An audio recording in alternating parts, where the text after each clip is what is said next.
Perkenalkan, saya Daniel Henry Simolang dengan NIM 240211060011 dari kelas Sistem Operasi kelas A. Pada saat ini saya akan melakukan instalasi Linux menggunakan Oracle VirtualBox dan nanti akan menjalankan perintah-perintah atau komen-komen yang nanti akan dijalankan di terminal Linux. Yang pertama adalah siapkan aplikasi Oracle VirtualBox. Kemudian siapkan juga ISO Linux yang akan diinstal. Di sini saya menggunakan Ubuntu, saya ISO-nya Ubuntu karena saya akan menggunakan Ubuntu sebagai Linux yang akan saya install. Kemudian masuk ke Oracle VirtualBox. Di sini masuk ke New untuk menambahkan VM baru. Nah, untuk VM di sini karena saya akan menginstal Ubuntu, jadi saya akan memasukkan nama VM-nya adalah Ubuntu. Kemudian di sini VM folder, saya akan menggunakan folder lain lagi, folder yang saya buat tadi. Bisa juga untuk menggunakan folder yang sudah default tadi. Tapi di sini saya akan menggunakan folder baru, folder kosong.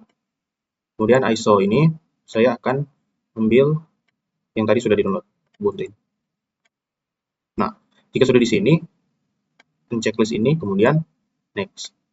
Di sini akan memasukkan hardware. Untuk memori, saya akan memasukkan sekitar 4 GB saja. Kemudian untuk number of CPU ini, saya akan menggunakan 2 saja. Lalu untuk disk size ini, saya akan menggunakan 25 GB saja. Kemudian next. Lalu di sini, semua kemudian finish. Jika sudah, kemudian klik start. Di sini akan menunggu beberapa saat.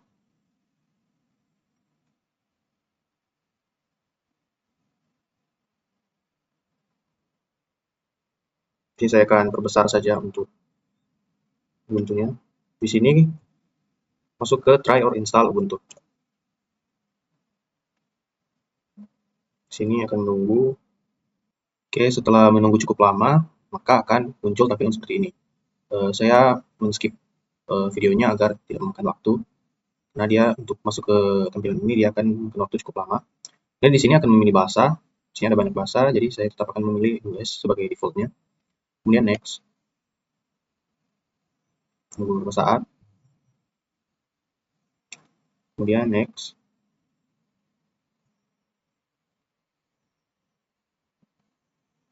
Di sini untuk keyboardnya disuruh untuk memilih bahasa. Di sini saya tetap menggunakan English. Kemudian next. Kemudian di sini untuk menggunakan menginstal seperti hardware, WiFi untuk masuk ke Ubuntu. Di sini mungkin saya akan memilih not connect to the internet. Dan next. Di sini ada update, jadi tetap saya skip saja untuk langsung masuk ke penginstalannya. Kemudian di menu ini kita klik install Ubuntu. Kemudian next. Di sini disuruh cara kita menginstal Ubuntu-nya. Saya akan memilih interaktif saja sebagai defaultnya. Kemudian next. Di sini default saja. Next. Kemudian di sini diminta apakah kita ingin menginstal hardware atau apapun itu. Di sini mungkin saya akan next saja ya untuk agar menginstal lebih cepat.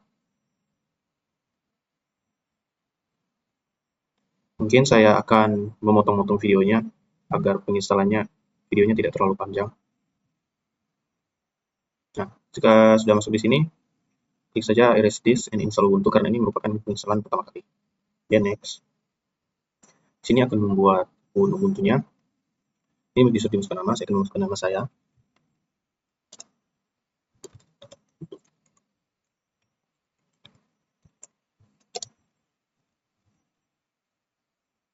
Untuk password, saya akan memasukkan password saya.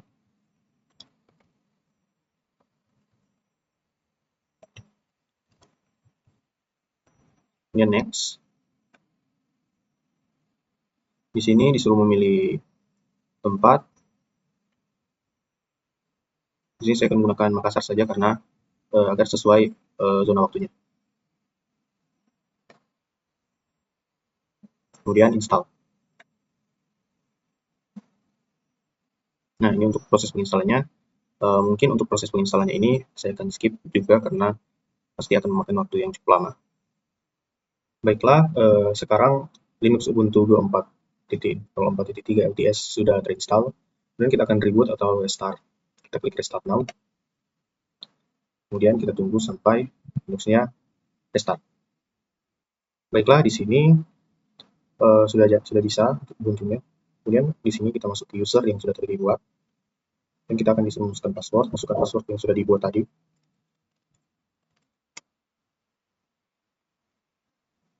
Kemudian tunggu hingga bisa masuk. Baiklah, ini dia untuk Ubuntu-nya sudah bisa digunakan. Di sini kita akan skip saja. Di sini kita masuk saja, kemudian next, dan finish. Ini sudah selesai untuk penginstalannya. Dan sekarang kita akan masuk ke bagian menggunakan komen-komen atau perintah yang ada di terminal. Pertama kita masuk dulu ke terminal.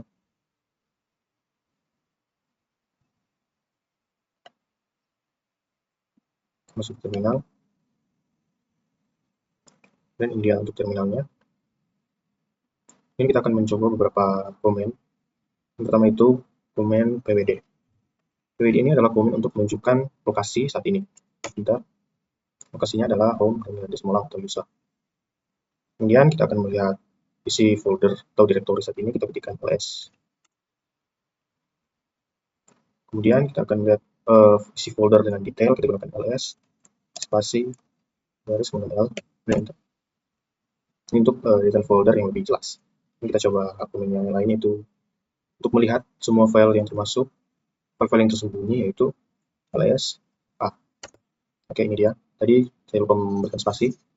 Kemudian kita akan coba membuat folder baru, misalnya membuat folder laporan. Kita gunakan komen mkdir. Kita tulis misalnya laporan. Kemudian laporan sudah dibuat, dan kita masuk ke file laporan, kita gunakan komen cd laporan. Saya ulangi, cd L-nya kapital laporan. Kita masuk ke file laporan, kemudian kita periksa ulang dengan pwd kalau sudah benar. Sudah masuk ke laporan. Kemudian kita akan menghapus folder menggunakan komen mdir. Lalu kita masukkan foldernya. Untuk komen ini hanya akan dimasukkan folder yang kosong saja, yang hanya bisa dihapus. Kemudian kita kembali dulu ke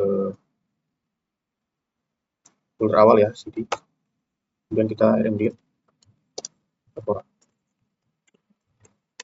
Nah, sekarang file laporannya sudah dihapus.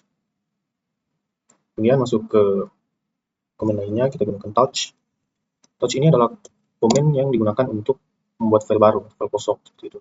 Misalnya kita akan membuat data.txt. File data sudah dibuat, data.txt. Kita gunakan cp. Cp ini untuk menyalin file. Kita akan menyalin data yang tadi, data.txt, menjadi data backup. Terus for backup, misalnya seperti ini. Data backup.txt. Dan bentar. Ini kita sudah menyalinnya. Kemudian ini jika kita ingin mengganti nama, kita gunakan komen mv. Mv misalnya datanya kita akan ganti menjadi data yang lama, data yang tadi txt, kita akan ganti menjadi data lama .txt untuk mengganti namanya. Bentar. Ini kita gunakan rm di sini untuk menghapus. Misalnya kita akan hapus data backup tadi, jadi kita tuliskan rm data _backup. Oke, .txt. Bentar. Ini datanya sudah dihapus. Dan kita akan menampilkan isi file ke terminal.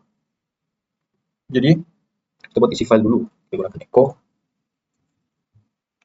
Misalnya dokumen.txt.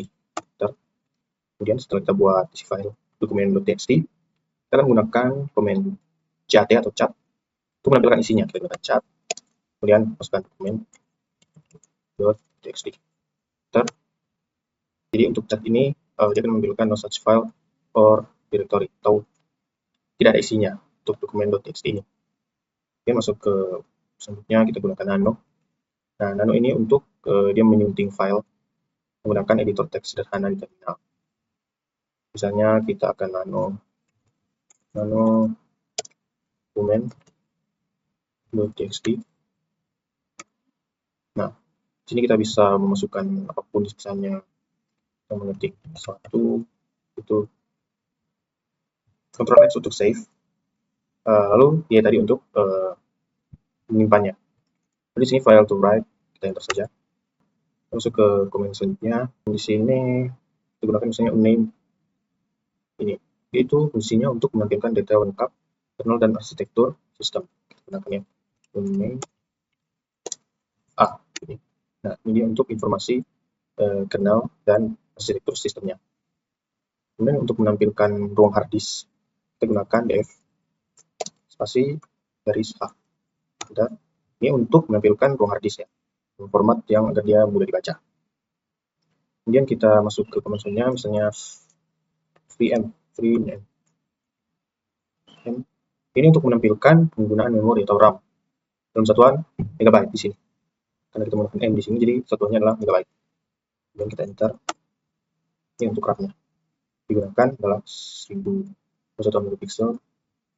Jadi yang tersedia hanya 2 GB lebih, 2,8 GB. Dan masuk ke berikutnya adalah top.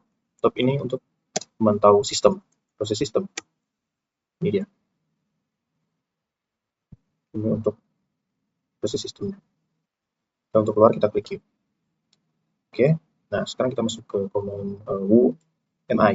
UMI ini komen yang digunakan untuk memberikan nama pengguna yang login pada saat ini. Kita tulis UMI. Bentar. Login adalah saya atau usernya adalah Henry semua. Mungkin sekian untuk komen dasar dari Ubuntu terminal ini atau terminal Linux. Sekian untuk video dari saya. Terima kasih.